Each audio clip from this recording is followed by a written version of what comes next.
Alongside your main accounts, you'll want to add subledger accounts, which on the CXR platform are simply called accounts.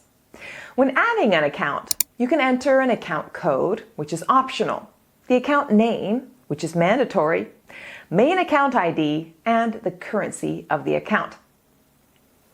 If an account is related to a customer, it can be linked to a customer by clicking here and looking up a customer or supplier.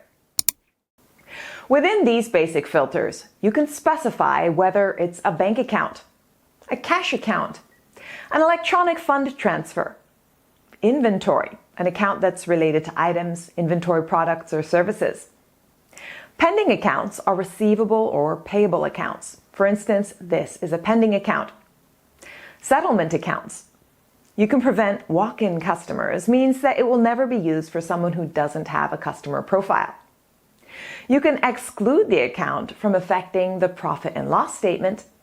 And if the account is used very often, you can click here and it will create a shortcut to add this account as a drop-down when creating invoices.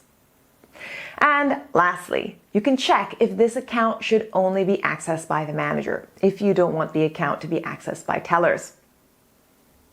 The advanced filters are for accounts that are used for remittance, and you can check whether it should be managed by a specific agent, along with specifying in what country the agent is, as well as the specific agent's name. Let's create a couple more sub-accounts to go under our operating expenses main account for bank fees in both USD and CAD.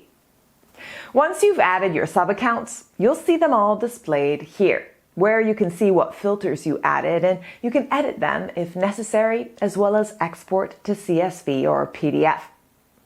Accounts can be deleted as long as no transactions have been recorded under them.